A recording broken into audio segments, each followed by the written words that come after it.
cidade sede. Você, torcedor, pode procurar qualquer voluntário correspondente com a blusa branca. Em 2014 não vai ser diferente. O governo federal reabre as inscrições do programa Brasil Voluntário. Agora serão 12 cidades sede para atuar. E assim ajudar nosso país a fazer um gol de placa na organização da Copa do Mundo da FIFA 2014. O programa é para todos os brasileiros e para participar basta ser maior de idade. Se inscrever é muito simples. Basta acessar o site www.brasilvoluntario.gov.br. Aqui você pode conferir as notícias sobre o programa e os detalhes sobre cada cidade sede. Fique atento ao Brasil Voluntário Responde. É o espaço reservado para tirar as principais dúvidas sobre o programa, conhecer os prazos e próximas etapas da seleção.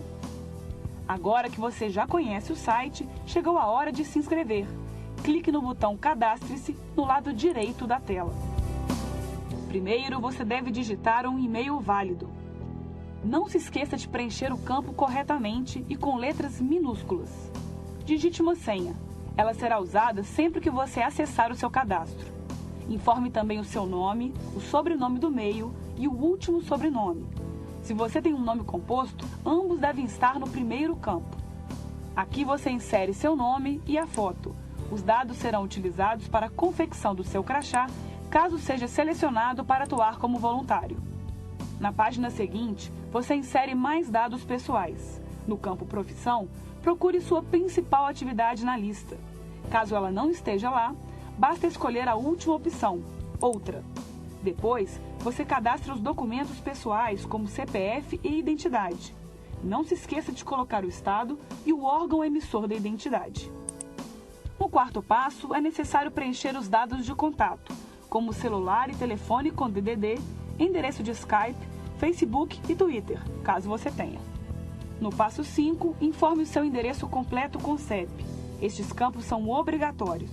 Preencha também o contato de emergência. Ele é muito importante para a atuação. Na próxima página, você vai incluir em qual cidade deseja atuar e informar se já atuou antes como voluntário. Você também tem a oportunidade de responder por que deseja ser voluntário e quais são as suas principais habilidades. Informe também se tem alguma condição especial. Escolha o seu tipo sanguíneo e descreva alergias, caso tenha. Na página 7, é o momento de preencher suas habilidades com tecnologia, idiomas e escolaridade. Você pode adicionar quantos campos quiser.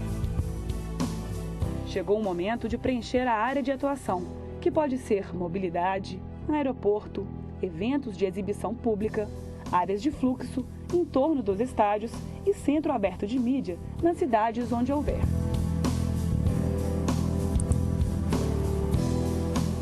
Por fim, você deve ler as regras gerais com atenção. Para finalizar a inscrição, é necessário concordar com os termos. Clique em cadastrar e pronto, você já está inscrito.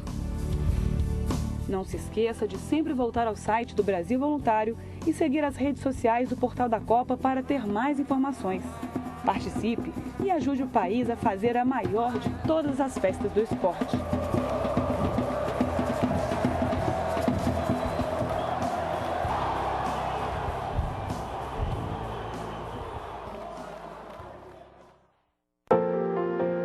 Maria dirige a sua empresa. Joana conseguiu sua casa própria. Tereza deu um basta à violência que sofria em casa. Marcela está escrevendo seu futuro.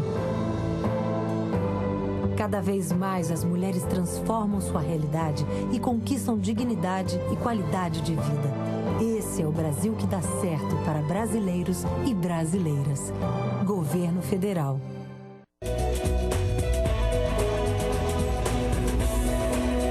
TV Fortaleza, na Casa do Povo, a voz da cidadania.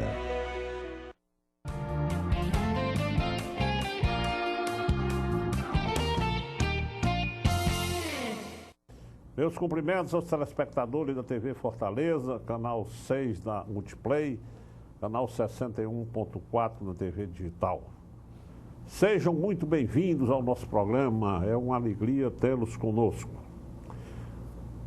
Estamos realizando hoje o programa de número 160, deste programa que está há 3 anos no ar, que tem o apoio cultural do Hotel Passárgada, que fica lá na Chapada do Araripe, do Grupo São Benedito, do nosso amigo Silvio Rui, e da Fortaleza Tintas, que é uma empresa do grupo do meu amigo Luiz Aguiar Vale.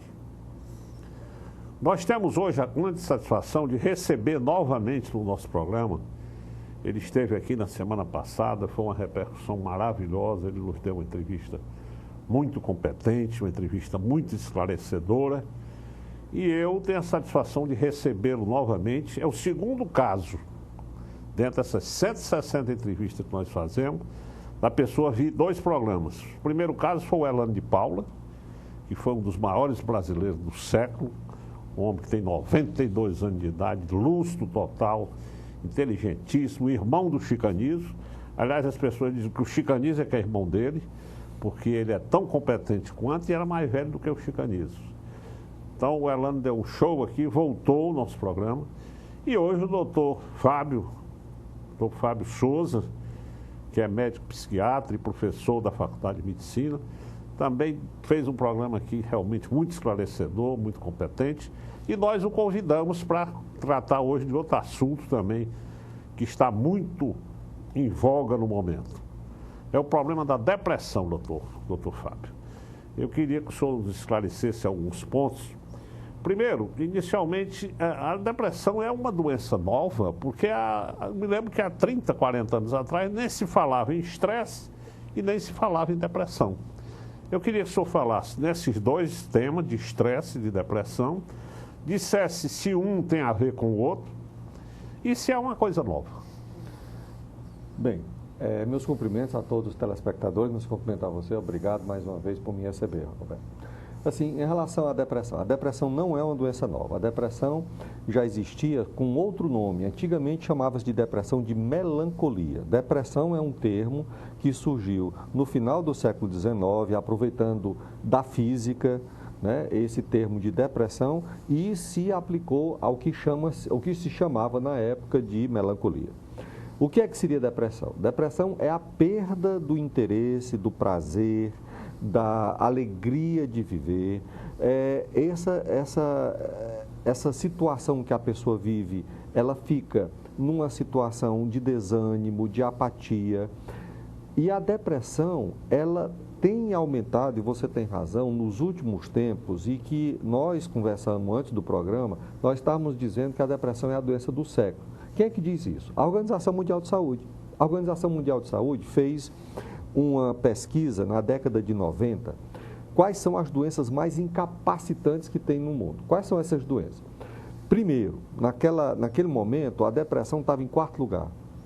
Depois ela passou para o 2º lugar e ela, em 2020, vai passar para o 1º lugar. Então, este livro, que chama-se The Global Burden of Diseases, ou as doenças, ou a carga que as doenças acarretam à espécie humana, à humanidade, isso foi feito em conjunto com o Banco Mundial. E o Banco Mundial detectou que a depressão tem uma via ascendente em termos de prevalência e em termos de capacitação. Aí você vai me perguntar, por que o mundo de hoje, então, está essa explosão de depressão? Depressão é associada a 3 Ds. O D do desamparo, hoje as pessoas estão muito mais desamparadas, elas estão muito mais sozinhas, elas perderam os grupos sociais. As famílias hoje, cada um vive no seu mundo. As famílias hoje só se reúnem basicamente em festa de aniversário, em Natal, em algumas festas específicas, algumas efemérides familiares. Não tem o dia a dia. Os amigos também. Não tem mais conversa também, Não tem mais conversa. conversa. Hoje você reúne a família por causa desses iPad, desses smartphones da vida. A família não conversa mais. Você vai para um restaurante... Não conversa mais com o pai? Não conversa. Você vai para um restaurante, é a coisa mais triste do mundo. Cada um está com seu smartphone e ninguém conversa com ninguém. Isso. Então, hoje, as pessoas vivem muito mais sós. Embora o mundo seja de cidades grandes, as pessoas vivem sós. E a solidão, Roberto, é prima, irmã gêmea de depressão. Pessoas sós vão ficar deprimidas.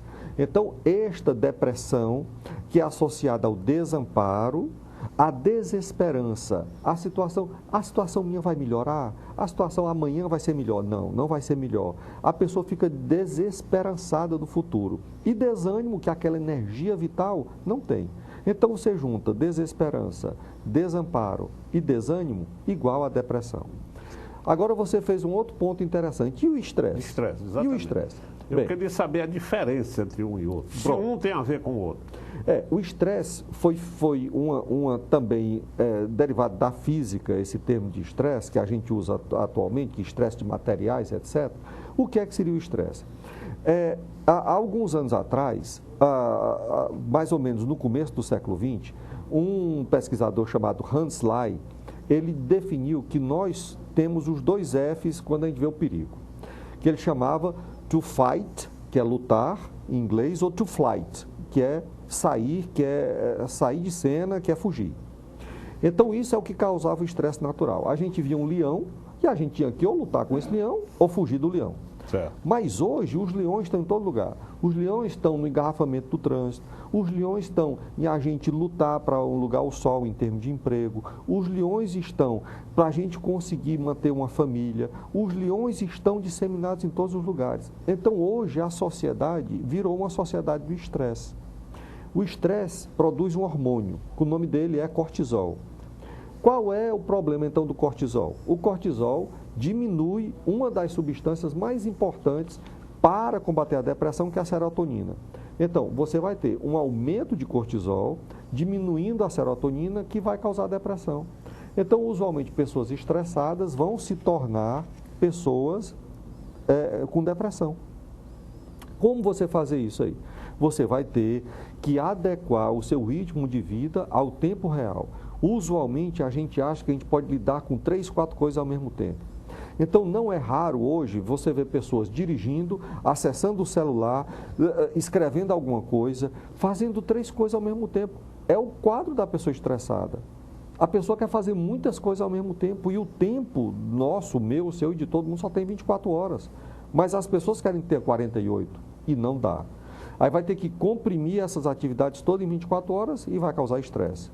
Como você não vai conseguir, o que é a depressão? Eu não consegui. Eu não fui capaz de alcançar as metas que eu mesmo tracei. Certo. E aí causa depressão. Certo. Então, e a depressão hoje acontece, 20 a 25% das pessoas tiveram ou vão ter depressão.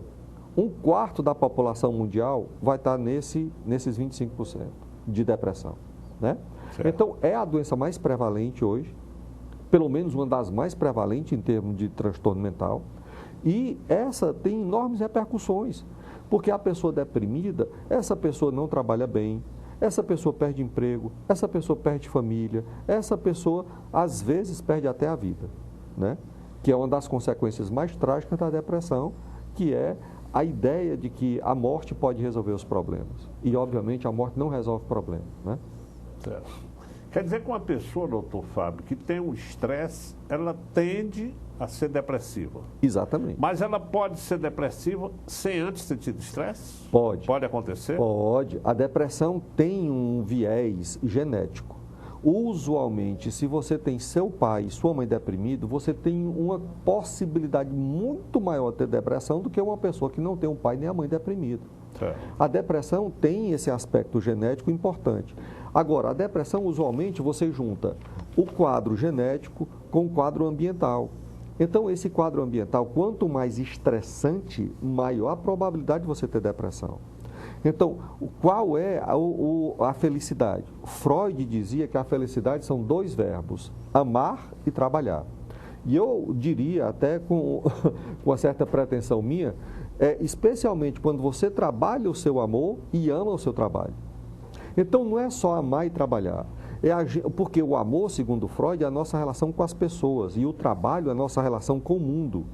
Então, mas se você ama o seu trabalho, e você trabalha o seu amor no sentido da dedicação para as pessoas que você ama, de ter tempo para elas, de ouvi-las, de interagir, de ter um espaço para essas pessoas na sua vida. Isso eu acho que é fundamental como uma atitude antidepressiva. Certo. Uma atitude antidepressiva também é você ter uma vida que seja satisfatória para você, que você se realize dentro dessa sua vida, dentro da escolha profissional que você fez, dentro desse contexto familiar que você tem, para que você possa construir uma vida que seja, de uma certa maneira, facilitadora da felicidade e não da depressão. Certo. Por isso é que é fundamental você trabalhar numa coisa que você goste. É essencial. É essencial. Porque realmente você fazer o que não gosta, você já começa se chateando, se deprimindo, até dentro do próprio trabalho. Eu tenho muitos clientes, viu, Roberto, que dizem o seguinte: doutor Fábio, domingo à noite é a hora da depressão. Por quê, cara? Por que é a hora da depressão? Porque eu sei que segunda-feira eu vou voltar para aquele trabalho que eu não gosto. Então, quer dizer, o domingo à noite, pelo contrário, teria que ser uma hora legal. Que bom que amanhã eu vou trabalhar nesse local que eu estou trabalhando, que bom eu vou realizar essa atividade, como vai ser bom a segunda-feira e a terça-feira e a quarta-feira. Né? Mas tem as pessoas que dizem, não, é Nossa Senhora de sexta-feira. Por quê? Porque a semana toda é aquele tédio. Então, é importante para os seus telespectadores entenderem que a gente deve procurar conjugar essas qualidades que a gente tem em algumas atividades que nos tornam felizes, que nos tornam bem com a gente mesmo. Que a gente chega no final do dia repleto, que a gente chega no final do dia, e esse é o principal, digamos assim, a principal defesa contra a depressão, é você estar feliz. Não existe defesa melhor, mesmo você tendo uma tendência biológica, do que você procurar levar uma vida feliz. Me diga uma coisa, doutor Fábio, a depressão, eu observo que para algumas pessoas, ela é curada só com conversa.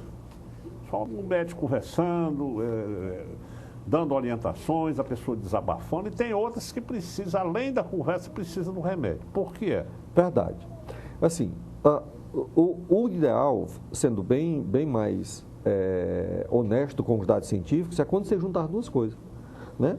Porque foi-se demonstrado através de pesquisas que a gente chama de ressonância magnética e de PET, que são imagens cerebrais que você capta usando aparelhos extremamente sofisticados, mas que você observa que quando a pessoa está deprimida e quando a pessoa faz psicoterapia, algumas áreas cerebrais, elas ficam mais acesas. Mais acesas significa ficam mais ativas. E quando ela usa a medicação, outras áreas cerebrais ficam mais acesas. E muitas vezes há uma conjunção de fatores aditivos entre esses dois métodos. Certo. Então, é bom você fazer psicoterapia para a depressão e é bom você fazer farmacoterapia. Usualmente, quando o quadro é leve, a gente usualmente só faz psicoterapia. Por quê? É a maneira como a pessoa está gerenciando sua vida que não está legal. Certo. E a gente faz farmacoterapia quando a gente quer um resultado talvez mais rápido ou quando está indicado num quadro de depressão mais grave, a farmacoterapia está indicada. Mas acontece casos, como você falou aí, que é curado somente com a psicoterapia. Né? A conversa terapêutica é uma conversa diferente. É uma conversa de reestruturação da forma como você lida com o problema. Então, por exemplo, na depressão tem tipicamente um pensamento que a gente chama disfuncional. Como é esse pensamento disfuncional? Eu não vou conseguir. Tem uma determinada tarefa, a pessoa já a priori diz isso para ela própria. Ela diz, não dá certo para mim. Eu não vou, não vai ser bem sucedido. Não, este tipo de enfoque é o que a psicoterapia muitas vezes tenta mudar. Mas por que você está dizendo que não vai dar certo? Que história é essa? Qual é a base que você tem disso? Não, mas eu acho, eu sei. E aí você tenta, através da mudança dessa crença, que a pessoa acha que é incapaz, que a pessoa acha que não vai conseguir, a pessoa muda o seu comportamento para uma atitude mais positiva. De dizer, não. Mais otimista. Mais otimista. Espera aí, por que não vai dar certo? Vamos tentar, vamos fazer aos poucos, vamos fazer por etapa. Então, este processo de disfunção de pensamento, muitas vezes acontece.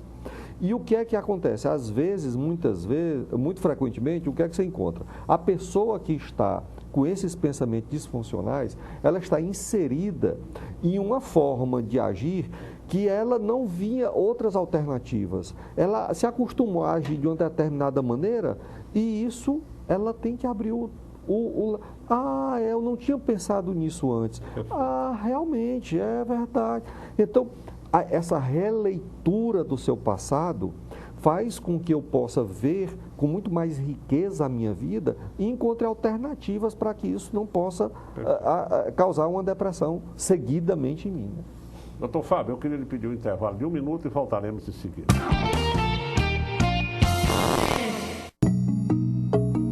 O Superior Tribunal de Justiça está realizando uma revolução no judiciário brasileiro. É a virtualização de processos. Agora, o tempo de envio e distribuição dos autos caiu de aproximadamente 13 meses para 5 dias. Além de eliminar o papel e reduzir custos com logísticas de envio, protocolos e viagens, a virtualização permite total integração entre o STJ, os demais tribunais, os advogados e as partes, com total segurança e transparência. As salas antes ocupadas por pilhas de papéis agora oferecem mais conforto e melhores condições de trabalho aos nossos colaboradores. Os processos são virtuais. O benefício é real. O primeiro Tribunal Nacional do mundo a promover a virtualização de processos. Informe-se, porque ter acesso fácil e rápido à justiça é um direito seu.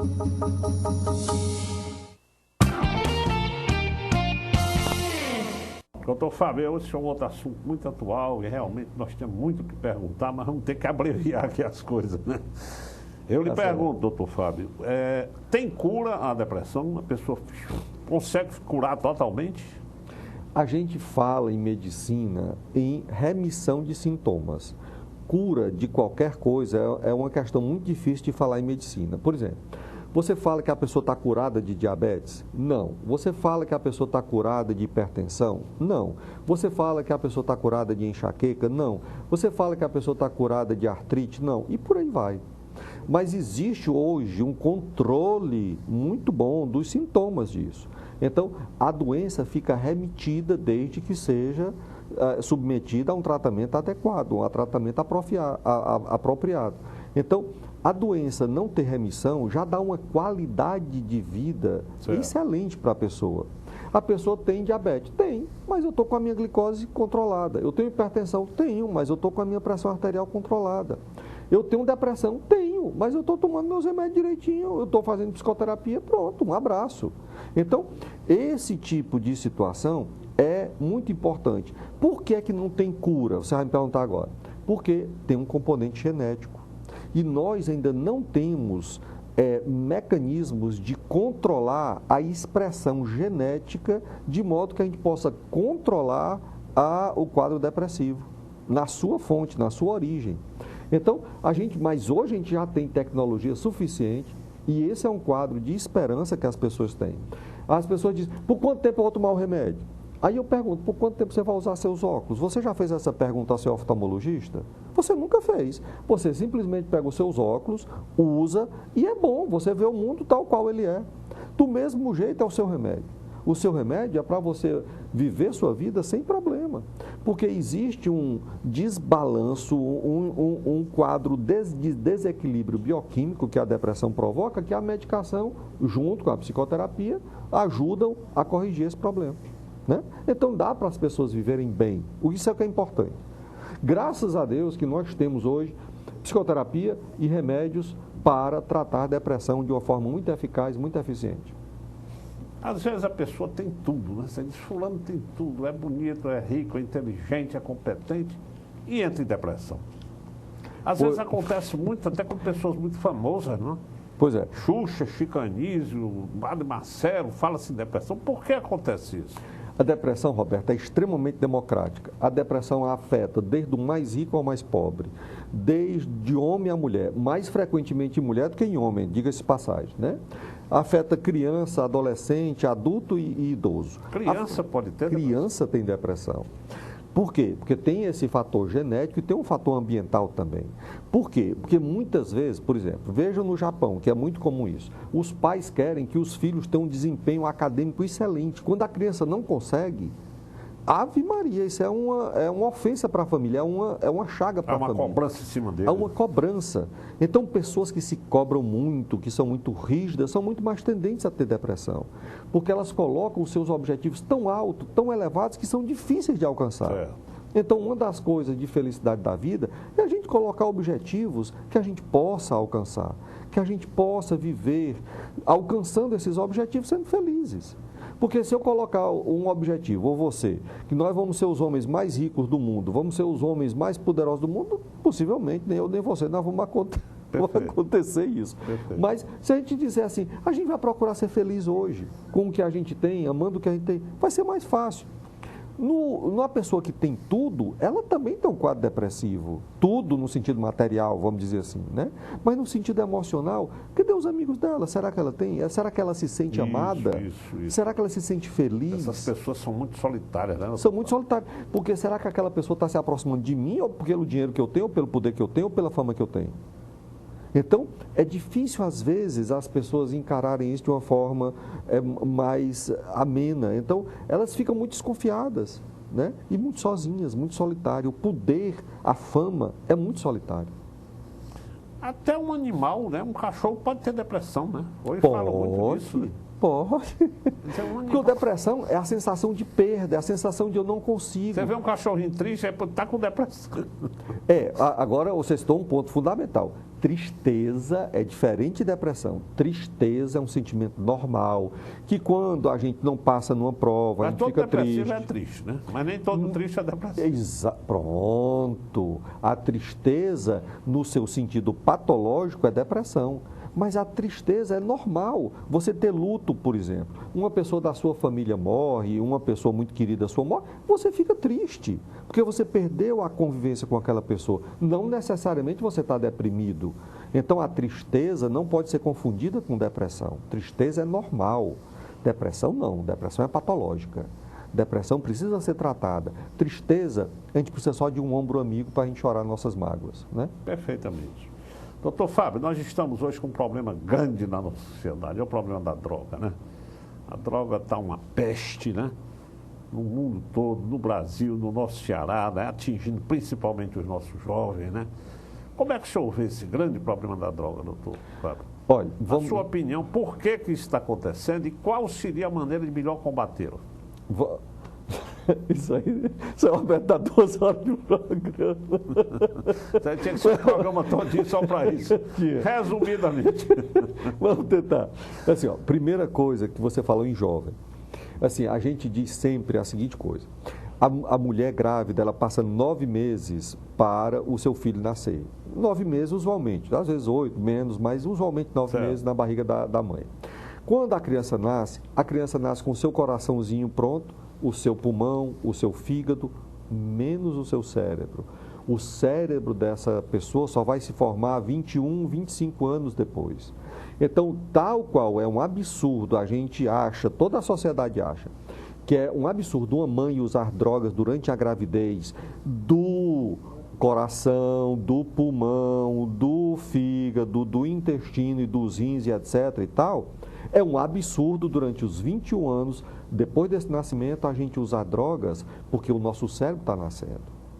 O nosso cérebro está se formando. Certo. Então, existe uma propaganda, infelizmente, muito direcionada aos jovens para que eles usem, para exatamente continuar a usar. É muito difícil você tornar dependente uma pessoa depois de o cérebro dela estar formado.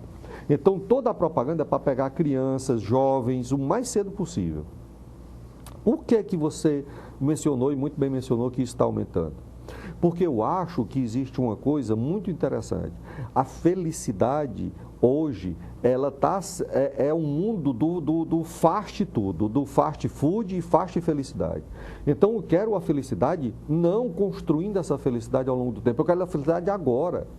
E a única coisa que me dá uma felicidade agora, ou é uma cocaína, ou é uma maconha, ou é o álcool, ou é o crack, ou é alguma coisa de droga. Então, a gente precisa, como sociedade, entender que a construção da felicidade não passa e não deve passar por essa coisa de que eu tenho que fazer isso aqui e agora. A construção da felicidade está nas nossas relações com o mundo e com as pessoas, não na ingestão de uma droga A, B ou C. Então, essa perspectiva social de que a gente tem que ter felicidade a todo instante, a toda hora, a todo minuto, é um equívoco, é uma falácia. A gente precisa entender que, como sociedade, a gente tem que construir relações para que a gente possa, dentro dessa construção, ser feliz com ela. Certo. E eu lhe pergunto, doutor Fábio, a pessoa que entra no mundo das drogas tende futuramente a ter grandes depressões, né? O principal, eu vou te dizer um dado, né? 10% dos suicidas são alcoolistas, certo? Existe uma quantidade de depressão enorme de pessoas que usam crack, usam cocaína, usam álcool, porque o problema hoje, Roberto, é mais grave, porque as pessoas não são usuários de uma droga, são poliusuários. Elas usam várias drogas ao mesmo tempo. Certo. E cria, algumas vezes, que é o que a gente chama um cavalo de pau psicológico. O que é um cavalo de pau psicológico? Ao mesmo tempo que ela usa uma droga para frear o seu cérebro, para inibir o seu cérebro, ela usa uma droga para estimular. Exemplo clássico é os benzodiazepínicos, tipo clonazepam, tipo o nome comercial que seria o Rivotril, alguma outra coisa, e usam isso com cocaína. Então, um diminui o cérebro, o outro aumenta. Então, dá uma reviravolta cerebral terrível. E isso tem efeitos trágicos para essa pessoa. Há normalmente uma destruição cerebral. Droga destrói cérebro. Droga não é bom para o cérebro. Droga é bom para dono de bar, para a indústria que produz, para dono de restaurante, mas droga não é bom para isso. E uma das coisas que tem que estar claro para os seus telespectadores é: as piores drogas são as legais. Se você junta álcool e fumo, elas matam 300 mil brasileiros por ano. 300 mil brasileiros por ano. E o que é, infelizmente, a propaganda de cerveja ainda é permitida na nossa televisão. Isso é um absurdo. A nossa associação, a Associação Brasileira de Psiquiatria, tem se posicionado de forma veemente contra esse tipo de questão. E, sem entrar, porque não temos tempo, nessa história da maconha, que a maconha é uma drogazinha leve, suave, não tem nada disso. Então, tem coortes que a gente acompanha na Nova Zelândia, na Dinamarca, na Noruega, na Suécia, de que se eu usar 10 vezes maconha antes dos 16 anos, eu tenho 10 vezes a probabilidade de eu ter um surto psicótico. Então, não tem nada de dizer que a maconha é uma drogazinha leve, não. Agora, como fazer com esse problema de droga? Aí é uma outra questão. Qual seria a melhor abordagem para a gente fazer isso? Qual seria a melhor abordagem? A gente conseguiu uma coisa fantástica, foi a redução do uso do cigarro pelas pessoas. Hoje, praticamente, em nenhuma sociedade civilizada, a gente admite que o cigarro funcione. É impressionante, né? É impressionante. Mas se você observar, é muita coincidência também, Roberto, que do mesmo jeito que o cigarro diminui, há um aumento progressivo das campanhas de legalização da maconha, de descriminalização da maconha. Então, ao mesmo tempo que essa indústria está perdendo terreno aqui, ela quer ganhar ali. Lembro a você que até a Primeira Guerra Mundial, fumar era um hábito masculino. Mas em 1919, na parada de Vitória, nos Estados Unidos, a indústria do cigarro pagou às mulheres, várias mulheres, para usar um cigarro deste tamanho. Aí elas diziam que aquilo era the torch of liberty, a tocha da liberdade.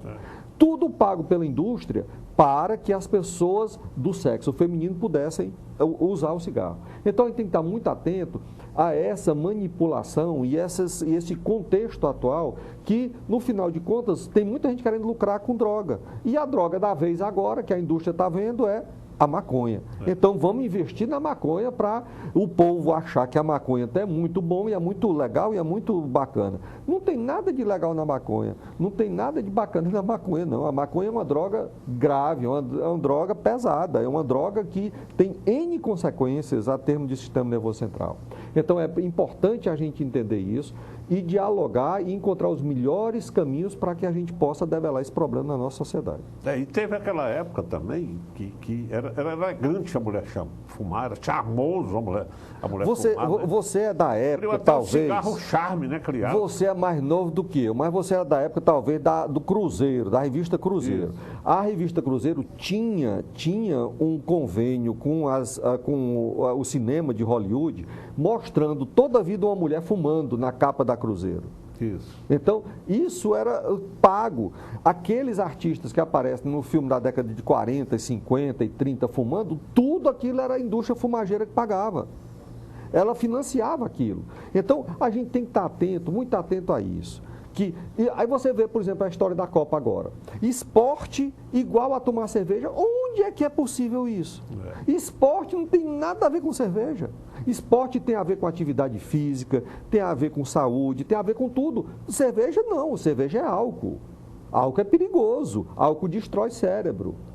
Álcool não é bonzinho, não. Então, como é que você agora... Não, para assistir futebol eu tenho que beber. Quem foi que disse isso? É incoerente, é inconsequente isso aí.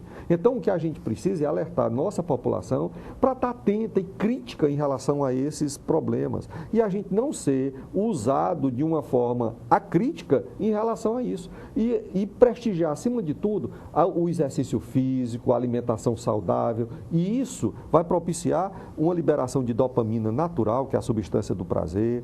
A gente vai estar feliz em fazendo exercício. Aí as pessoas dizem, mas se eu não beber, não tem graça. Ora, vejam bem o intervalo das escolas. Tem um monte de criança brincando lá no playground. Elas estão bebendo? Não, elas estão felizes? Estão felizes.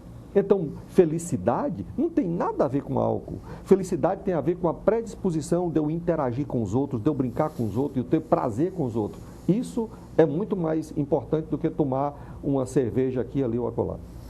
Doutor Fábio, eu queria agradecer demais aqui a sua presença. Nós ficaríamos ainda mais outro programa conversando sobre esses temas, que realmente são temas atuais, temas que interessam a todo mundo. Mas eu queria, no final, só que o senhor deixasse uma mensagem aí aos pais.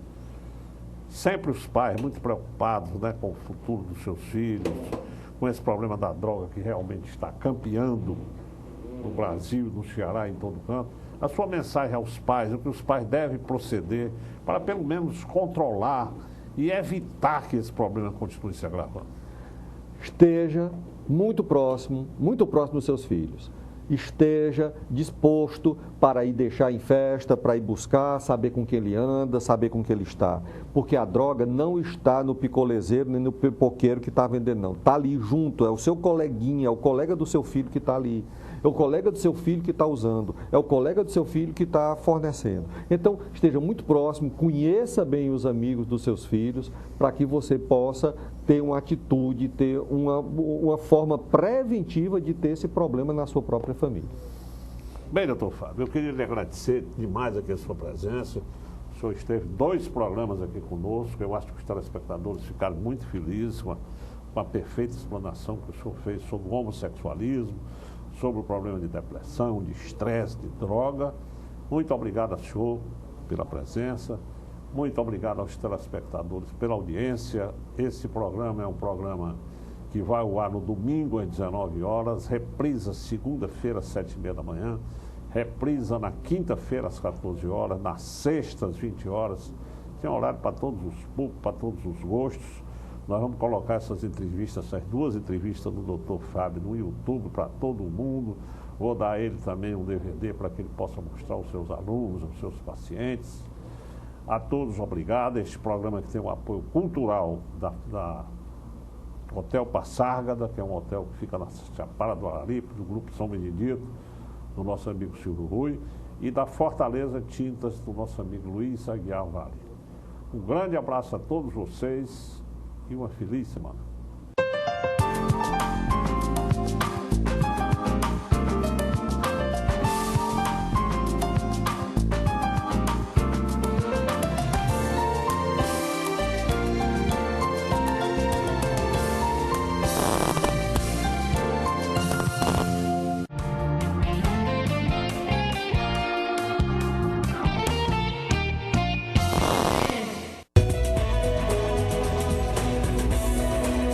TV Fortaleza, na Casa do Povo, a voz da cidadania.